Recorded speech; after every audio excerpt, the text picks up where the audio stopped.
रद्द नहीं हुआ है श्रीमान जी। अगर रद्द हुआ है तो वो पेपर दिखा दीजिए। सिर्फ उसको कार्य करने से रोका गया है। क्यों? तो हम अगर प्रधानमंत्री, उपराष्ट्रपति या राष्ट्रपति या किसी भी संवैधानिक पद पे कोई व्यक्ति है, अगर उसकी हम मिमिक्री कर रहे हैं तो उसमें दिक्कत क्या है? प्रधान स्मृति ईरानी जी भी तो चूड़ियां बेचती थी मनमोहन सिंह जी को, तो सिख समाज बदनाम नहीं हुआ? तब तो कभी बदनाम नहीं हुआ। और हमें ये बताइए कि धनगढ़ साहब जो है वो पूरे ठेकेदार है जाट समाज के। बजरंग पुनिया ने जो है अभी अपना मेडल जमीन पे रख दिया। इसके अलावा एक जो और पहलवान है योगेंद्र, उन्होंने भी मेडल वापस करने की बात करी है। तो क्या बदनाम नहीं हुआ साहब समाज? तो क्या वो समाज बदनाम नहीं हुआ? असली बदनामी तो तब है जब समाज का कोई खिलाड़ी, कोई किसान, कोई जवान, कोई पहलवान, कोई आम आदमी, युवा, इनको आप न्याय नहीं दिला पा रहे, तब उस समाज की और उस व्यक्ति की बदनाम। पहलवान नहीं, हम आप जैसे जो भोले वाले आदमी हैं, हमें गुमराह करने के लिए बीजेपी ने जो उनके पालतू गोदी मीडिया के लोग हैं उनको बोल दिया कि साहब ऐसे ऐसे बोल दो कि सस्पेंड कर दिया। शब्दों का फेर है। सिर्फ और सिर्फ उन्हें कार्य करने से रोक दिया गया कि अभी आप लोग कोई कार्य नहीं करेंगे, आपकी कलम से कोई काम नहीं होगा, स्थगित कर दिया गया है। सस्पेंड और बर्खास्तगी नहीं हुई है अभी। सिर्फ किस लिए कर दिया गया है? चुनाव का माहौल बन रहा है, माहौल इनके विपरीत जा रहा था, जनता का विरोध हो रहा था, लोग जो है इनकी थू कर रहे थे, तो इस वजह से ये लोग बैकफुट पे आ गए। आम जनता, हमारे और आप जैसे लोग, करोड़ों लोग, हमारे और आप जैसे लोग, हमारे और आप जैसे देखिए, चुनाव ये लोग इसलिए जीत जाते हैं क्योंकि विपक्ष में कहीं ना कहीं एकजुटता का अभाव है। अगर विपक्ष एकजुट हो जाए, मैं आपको फिर बता रहा हूँ, 2019 में इन्हें कितने वोट मिले थे? 42%, 58% तो इनके अपोजिट वोट पड़े हैं। और अगर इस बार इंडिया गठबंधन की स्ट्रेटजी कामयाब हो गई, जैसा कि हमें लग रहा है कि कामयाब होगी, तो 26 दल है वो एक मंच पे आ चुके हैं और हफ्ते भर के भीतर भीतर टिकटों पे भी फैसला हो जाएगा। तो हमें पूरी नहीं, देखिए बहन जी भी आ रही, ये जो है अंदर की एक थोड़ी गोपनीय खबर है, आप लोग इस खबर को अभी सार्वजनिक मत करवाओ। पता चला कि सीबीआई और ईडी जो है वो बहन जी की तरफ चली जाए, तो अभी थोड़ा सा आप लोग भी तसल्ली रखो। हमें तो ये लगता है कि आप लोग भी जो है वो बीजेपी की बी टीम की तरह काम करते हो, सारी खबरें यहाँ से निकाल लेते हो विपक्ष से और वहां जाके दे देते हो। कहीं हमें लग रहा है कि मामला आप लोगों की तरफ से भी गड़बड़ है, कहीं वहां से जो है कृपा आप लोगों को भी मिल रही है।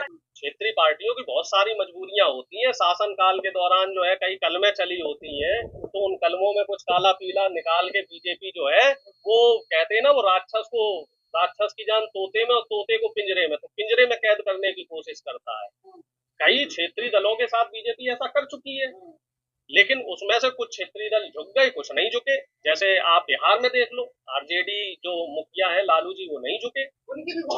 झारखंड की बात कर लो, झारखंड में शिबू सोरेन नहीं जुड़े। लालू जी को तो कभी कोई तकलीफ नहीं हुई। लालू जी से ज्यादा, नेताजी मुलायम सिंह जी से ज्यादा मिमिक्री तो आज तक पूरे आजाद भारत में किसी नेता की नहीं हुई, लेकिन उन लोगों को कभी नहीं, हम कभी अपमान नहीं मानते।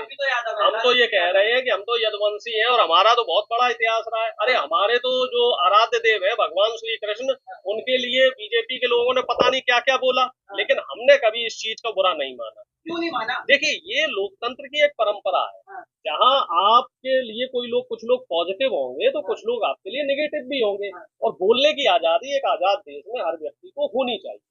तो मिमिक्री से कोई दिक्कत नहीं, हमें तो साहब कोई दिक्कत नहीं। हम तो कह रहे हैं हमारी भी मिमिक्री कर लो, हमारे लिए जो अंट बंट बोलना है वो भी बोल लो, राहुल जी के लिए जो बोलना है वो बोलो, अखिलेश जी के लिए जो बोलना है वो बोलो, हमें कोई दिक्कत नहीं। अब अखिलेश जी के लिए अंट बंट बोलते हैं, राहुल जी के लिए सब कुछ बोलते हैं, हमें कोई दिक्कत नहीं साहब, क्योंकि ये लोकतंत्र का एक हिस्सा है। और अगर वो अधिकार है, तो हम अगर प्रधानमंत्री, उपराष्ट्रपति या राष्ट्रपति या किसी भी संवैधानिक पद पे कोई व्यक्ति है, अगर उसकी हम मिमिक्री कर रहे हैं तो उसमें दिक्कत क्या है? स्मृति ईरानी जी भी तो चूड़ियां बेचती थी मनमोहन सिंह जी को, तो सिख समाज बदनाम नहीं हुआ? तब तो कभी बदनाम नहीं हुआ। और हमें ये बताइए कि धनगढ़ साहब जो है वो पूरे ठेकेदार है जाट समाज के। बजरंग पुनिया ने जो है अभी अपना मेडल जमीन पे रख दिया। इसके अलावा एक जो और पहलवान है योगेंद्र, उन्होंने भी मेडल वापस करने की बात करी है। तो क्या बदनाम नहीं हुआ साहब समाज? तो क्या वो समाज बदनाम नहीं हुआ? असली बदनामी तो तब है जब समाज का कोई खिलाड़ी, कोई किसान, कोई जवान, कोई पहलवान, कोई आम आदमी, युवा, इनको आप न्याय नहीं दिला पा रहे, तब उस समाज की और उस व्यक्ति की बदनाम। रद्द नहीं हुआ है श्रीमान जी। अगर रद्द हुआ है तो वो पेपर दिखा दीजिए। सिर्फ उसको कार्य करने से रोका गया है। क्यों? क्योंकि चुनाव आने वाला है। अगर वो रद्द हुआ है तो वो हमें कागज दिखा दो। मैं तो आपके चैनल के माध्यम से सरकार से निवेदन कर रहा हूं कि अगर उनका आपने रद्द कर दिया है संजय सिंह का पद, जो कुश्ती संघ के अध्यक्ष बने हैं, तो वो कागज एक बार सार्वजनिक कर दीजिएगा। ये जो गोदी मीडिया, भांड मीडिया है ना, इस पे झूठ फैलाना बंद करें, जनता को बेवकूफ बनाना बंद करें। क्योंकि कांग्रेस पार्टी के जो शीर्ष नेता हैं, उन्होंने ये सवाल किया है कि अगर रद्द किया गया है तो वो पेपर तो दिखा दो। अब पेपर के नाम पे जो है सरकार चुप है, क्योंकि वाकई रद्द किया जाता तो उनका एक रिटन डॉक्यूमेंट हमारे पास आता। ये एक र्यूमर फैलाने के काम किए जा रहे हैं, और यही काम बीजेपी पिछले 10 साल से कर रही है, और इसी का वो व्यापार कर रही है। पहले तो धनखड़ साहब को माफी मांगनी चाहिए पूरे देश से, जो झुक झुक के उन्होंने अपनी रीढ़ की हड्डी जो है, उनके अंदर अब रीढ़ की हड्डी नहीं बची है। जो प्रधानमंत्री के सामने झुक झुक के उन्होंने अपने पद की गरिमा खोई है, उसके लिए उनको माफी मांगनी चाहिए। 800 किसानों की जो शहादत हुई, उस पे वो कुछ नहीं बोले, उसके लिए माफी मांगनी चाहिए। देश की पहलवान बेटियां शर्मसार हुई संसद के सामने, उसके लिए धनखड़ साहब को माफी मांगनी चाहिए, और मोदी जी को माफी मांगनी चाहिए हर उस युवा से जिसको उन्होंने रोजगार देने का वादा किया कि साहब 2 करोड़ रोजगार देंगे, काला धन वापस ला देंगे, किसानों को एमएसपी देंगे, डॉलर रुपया जो है वो बराबर कर देंगे, और पता नहीं क्या क्या बातें कही। इन सब बातों के लिए अगर प्रधानमंत्री जी, बीजेपी, आरएसएस, धनखड़ साहब ये लोग माफी मांगते हैं तो हमें कोई दिक्कत नहीं है साहब, हम तो लंपलेट हो जाएंगे। भाई पिछले 10 साल से हमने देख लिया, और अब हमें ये बातें ना बताओ पत्रकार महोदय कि मोदी जी किसके लिए काम कर रहे हैं। हम भी समझ गए मोदी जी किसके लिए काम कर रहे हैं। हम पहले ही आपको बोल रहे थे कि हाथी के जो दांत है वो खाने के तो अलग है और दिखाने के अलग है। मोदी जी सिर्फ और सिर्फ बीजेपी, आरएसएस और उनके गिनती के जो चंद पूंजीपति मित्र, उनके लिए काम कर रहे हैं। राष्ट्र के लिए अगर वो काम करते तो ग्लोबल हंगर इंडेक्स में हम 111वें पायदान पे नहीं आते। राष्ट्र के लिए वो अगर वो काम करते तो हमारे ऊपर 2.5 लाख करोड़ रुपए का कर्जा नहीं आता। हमारे ऊपर जो कर्जा है वो कर्जा बढ़ गया है। आरबीआई का जो फंड है वो फंड जो है आ गए।